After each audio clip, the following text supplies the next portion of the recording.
On today's Newsmakers, Frank Turek joins us to talk all about Charlie Kirk. He was there on September 10th when Charlie Kirk was murdered, and he joins us to break down evil, good, and why he still has a deep faith even in the wake of tragedy. With no further ado, here is Frank Turek. Frank, appreciate your time today. I know it has been really weeks now, almost a couple of months of a lot of intensity, a lot of conversation, a lot of mourning, a lot of difficulty. You know, you have spent so much of your career and your time answering difficult faith questions. And, you know, I've thought and prayed a lot for you and about you during this time. And I guess I'll start with this. How have you made sense of the past almost 2 months? Well, I made sense of it by knowing that what happened was evil. And the only way I know that that was evil was because I know what is good. And the only reason I know what was good is because there's a standard of good outside myself, and that's God's nature. So as soon as we see something evil, we know it's evil. But the only way we would know that is if we knew what the standard of good was, because evil is a lack in a good thing. It's a privation in a good thing. So an evil event like this doesn't disprove God. It may prove there's a devil out there, but it doesn't disprove God, because you wouldn't even know what evil was unless there was a standard of good, and you wouldn't know what good was unless God existed. So it's actually an argument for God, not an argument against God. Yeah, that's interesting, you know, because a lot of people, they go through difficult moments and you know this, I mean, they struggle. That's why people come to you with so many of the questions that they have. And you know, being there at that event with Charlie Kirk that day, you also had to deal with a lot of other things, you know, the insane conspiracy theories about, and of course it turned out to be you know, that you were there and you're there, you know, supporting your friend Charlie as he's speaking. What was that part of this like? Because just watching that, it was so horrifying to think that somebody just gets an idea from a clip and they run with it and it becomes a narrative.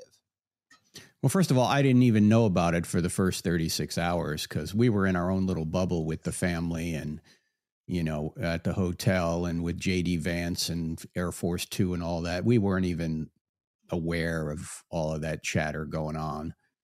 I just find it incredibly stupid that anyone would think anyone would need to signal a shooter about anything. If you're looking through a high-powered rifle from 200 yards, you couldn't even see somebody 25 feet to Charlie's right. And why would you need a signal? You know who Charlie Kirk is. He's the one under the tent with the microphone. I mean, yeah, where people come up with these inane ideas and as if there's some insight into a crime. Yeah, they don't think it through. There's no reason to signal anyone. Not only that, I had just gotten that hat. Somebody had given me that hat. It was a Trump 47 hat. I didn't go there with a hat. Someone just handed it to me, you know, because Charlie and I were flipping hats into the audience. And somebody said, "Hey, you want a hat?" I said, "Yeah, it's kind of sunny. Why don't I take a hat?"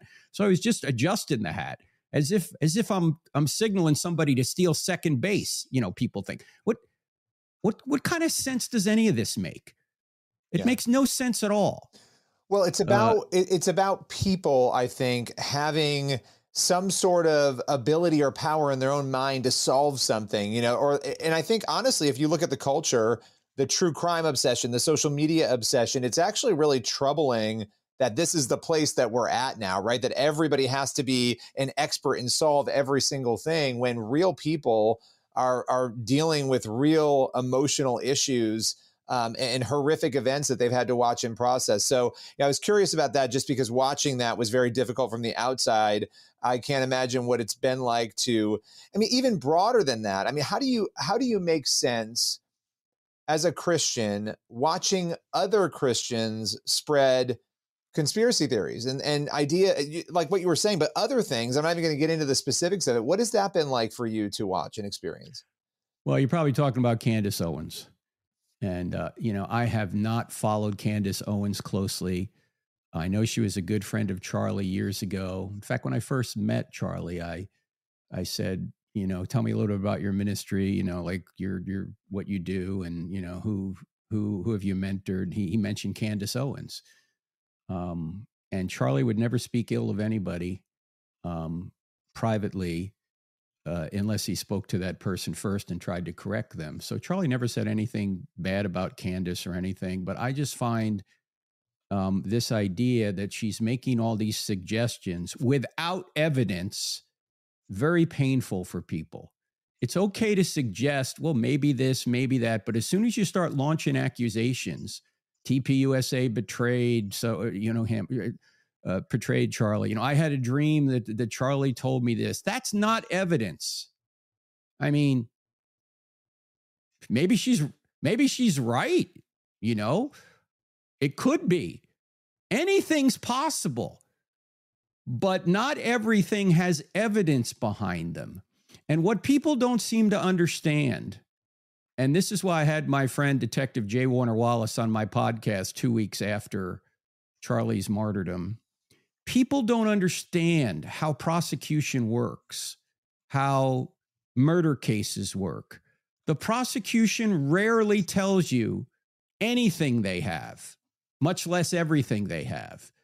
As Detective Wallace pointed out, the prosecution's job is to get a conviction at trial. The prosecution's job is not to quell every internet rumor.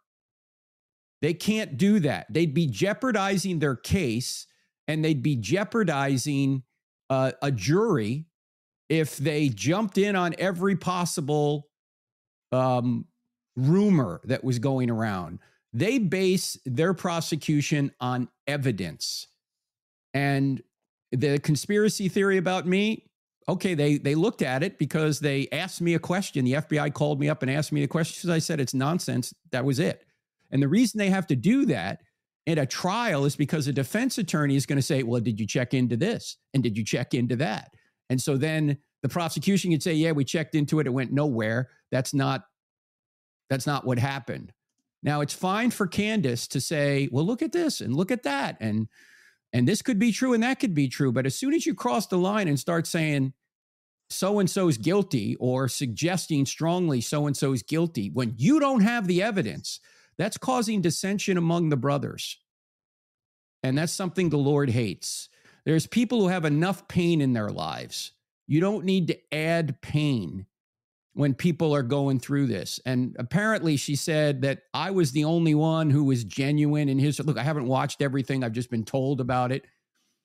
Who has the time to watch everything? Nobody does. Right, exactly. But she said I was the only genuine. Mine was the only genuine reaction. Billy, you know this. Reasonable people know this. That a psychologist, even with somebody on the couch in front of them, can't completely diagnose people accurately all the time. You don't diagnose people from video, very fragmentary video, and tell them or make a judgment and say, oh, this person didn't act normally. There is no normal behavior in a situation like that. In a situation like that, of course. I mean, there absolutely. There's no normal. There is no normal behavior. It's when you have an abnormal event like that none of us have experienced, nobody knows how they're going to react. But Candace Owens is well within her rights to suggest certain things and all this, and she has the right to free speech and all that. That's fine. She's right to ask questions. I just think it is hurtful and not helpful when you cross a line to strongly suggest somebody's guilty of something for which you have no evidence. Yeah. There's a difference between a possibility and evidence. And I see this all the time in Christian apologetics. People will say, well, maybe this happened to Jesus' body or that happened to Jesus' body. And that's how you explain what the resurrection is. It really wasn't a resurrection. Those are all possible. But give me first century evidence for those possibilities. Oh, we don't have any. Okay, well, it's just a possibility then. Possibilities are not evidence. You need evidence. And that's what the prosecution is working on. Who knows? When the prosecution goes through everything, maybe some of the things Candace said are right. I have no idea. I can tell you for certain, as far as I know, there was no shot that came from behind me. If there was a shot that came from behind me, I would have known it because I was really close. It's 25 feet from Charlie off his right elbow. If a shot came from that side, I would have heard it a lot louder than I did. You know, Let me ask you this, and I know it's painful to ponder it, but I do want to go back to it because you've beautifully spoken about so many things that are difficult to talk about in the last few weeks even. What was going through your heart and your mind as you were there at that event in those moments when you realized what was happening? Well, I was FaceTiming my son and daughter-in-law, and my daughter-in-law said, the first thing you said was, no, no, no. Because I had the phone on, and I took a step toward Charlie, but his team was already there. And then I ducked because I thought, well, maybe there's more shots coming. And within a second, they were 2 seconds. I don't know how long it was, very short. I mean, they were carrying him out of there. So I ran with them to the car. And just as I said, I was afraid somebody at some point would take a shot at Charlie. And so my thought was, what would I do? I would do everything I could to try and save him, whatever that was, because I couldn't live with myself if I didn't. And you'd have done the same thing if you were there, Billy. He was a friend of yours. He was like a son to me. What father's going to say, I'll just stay back here while you go get in the car and take him to the hospital? No, you're going to get in that car and do whatever you can. Now, as I said in this video that we just recorded last night, it was just someone asked me a question about Candace, so I answered it. But,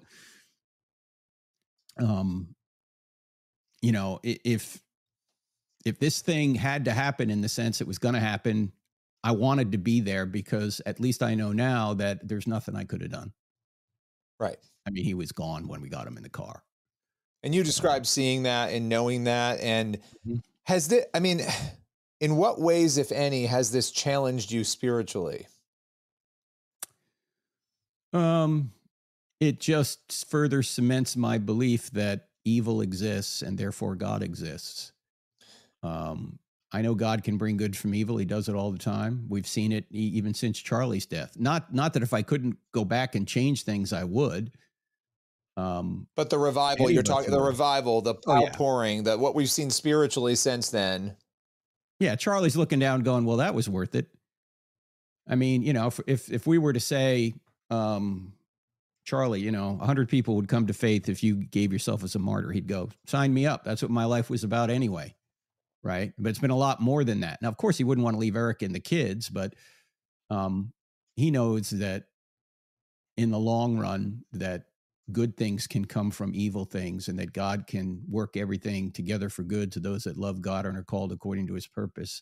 And that the eternal is what we need to keep our eyes on, as Paul said in 2 Corinthians 4, Yeah. Well, and I mean, you've answered some tough questions on this too. Of course, you were on Megyn Kelly's show and she asked how a loving God could allow the devil to take this angel from us, referring to Charlie. And you gave, a beautiful answer to that. But that is the question people will always ask, why? Why did this have to happen? And what you just said before is very interesting, because the existence of evil always points back to good, points back to God, but people don't always make that connection. They stop at the existence of evil, right? It pauses them, it freezes them in a fear or an anger or whatever their emotion they're feeling.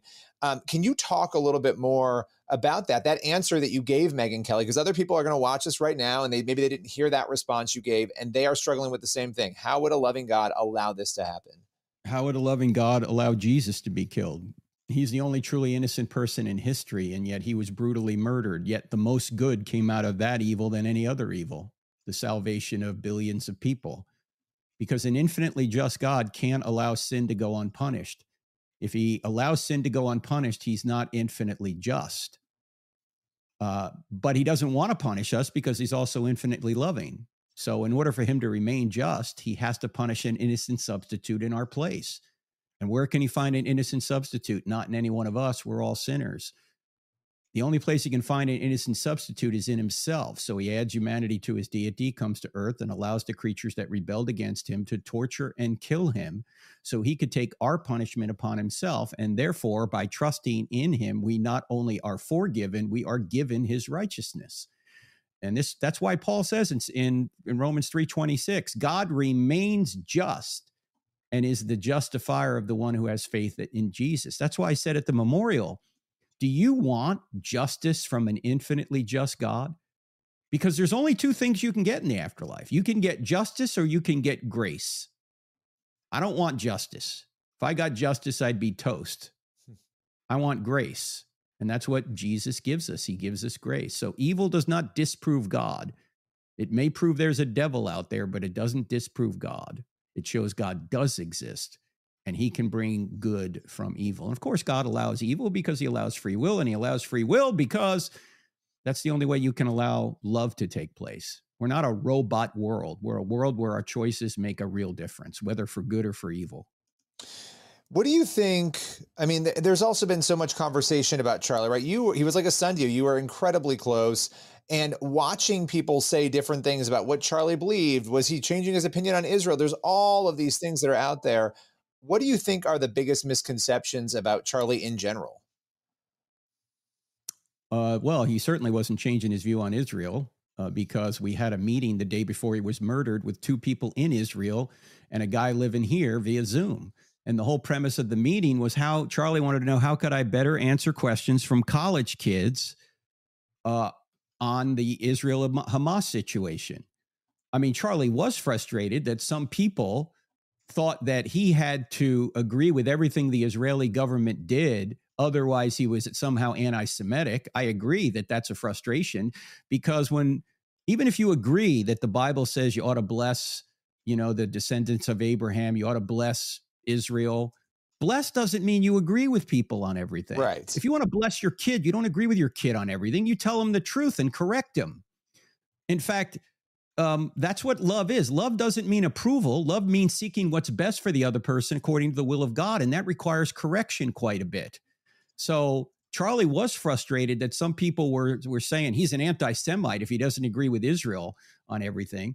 The other thing that we talked about quite a bit is the fact that some people will say, well, the current government of Israel is apostate. Why would you support them? Hey, newsflash for you Bible scholars who don't tend to look at the Bible.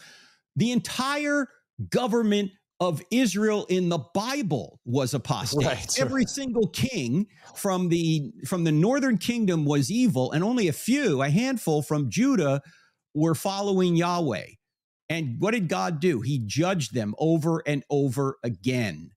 So this idea that, we can't support the current government of Israel because they're apostate would mean we couldn't support any government of Israel because they're apostate. But again, to caveat that, it doesn't mean that we have to agree with everything any government does. God didn't agree with the governments of Israel, even though he appointed them because of their bad behavior. So this idea that he was getting away from Israel is not true. He knew they were a great friend in the region. He knew that they were the only democracy there. He knew that Islam is a great threat in terms of religious freedom and freedom of speech. Also, the idea he was becoming Catholic is nonsense. Okay, I was going to ask you about that. This has been a huge thing, that he was becoming a Catholic, that he was. No, you say no. No, but he had great respect for the Catholic Church, as I do, because a lot of what the Catholic Church has done is good. There's, of course, plenty they've done that's bad. They do have a great intellectual history, and we agree on many of the essentials, although we do have some serious disagreements. And what Charlie did like was when he went to a Catholic church, nobody would bother him. You go to a Protestant church, everybody wants selfies with him all the time, right? So he did enjoy the first of all, the beauty of a Catholic church. Look, I came out of the Catholic faith. Let me admit, the Catholics know how to build a church. Protestants building these boxes that look like warehouses with like a concert hall. It's not very, what's the word I'm looking for here? It's not very reverent, okay? Meanwhile, you got some Protestant pastor up there with skinny jeans and a fog machine. It looks like he just came from cleaning his garage. There's not a lot of reverence there. So I understand the frustration that me and Charlie have with some of the Protestant practices. But that doesn't mean theologically he was a Catholic. He was not. Yeah, I mean, those are the two big ones, right, that have come up in all of this. And it's frustrating when that happens because the person is not there to defend themselves. So you have to do it. Other people have to do it and explain it because people are making, again, definitive claims without evidence. And, when you look at all of this, one of the things that has been very interesting to watch is that you guys are not backing down. You're showing up to as many college campuses as you possibly can. Talk a little bit about that. Why are you so resolute to continue this? And what are you hoping to accomplish through that? Well, Jesus would want us to do it. He does want us to do it. And so did Charlie. So we didn't cancel any of our events. We had an event a week after the murder. We've done, since then, 5 campus events. We've got several coming up. We've got Ohio State November 3rd. We've got Berkeley November 10th. Charlie and I were supposed to go to that together. He'll remain in glory. I'm going there with Rob Schneider. That's a TPUSA event. Then we've got Alabama November 13th and Boise State on November 20th. That's just this semester. We got a whole bunch next semester. The reason we want to do it, well, I've been doing this for almost 20 years, and we normally go and do I Don't Have Enough Faith to Be an Atheist, a presentation based on the book I co-wrote with Dr. Norman Geisler. Now we're doing If God, Why Evil? And we're doing mostly Q&A in honor of Charlie Kirk. So we're dealing with the issue, why would God allow this? Why would God allow evil? And then we're taking questions. So there's a period now where hearts and minds are open, hearts are tender. And so we want to try and reach out to people who are now open to hearing about Christianity. You know, the Charlie effect is pretty strong right now, and we're going to do everything we can to reach people during this window of opportunity.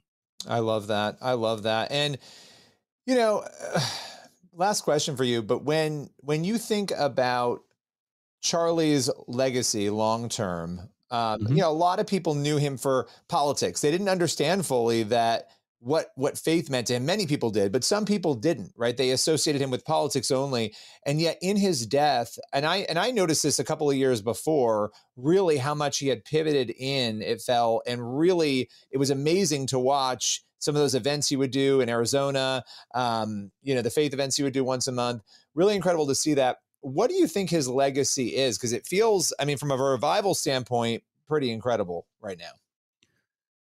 Yes, I think Charlie was someone who was sort of a combination of Rush Limbaugh and Billy Graham. And he knew his politics and he knew his faith well.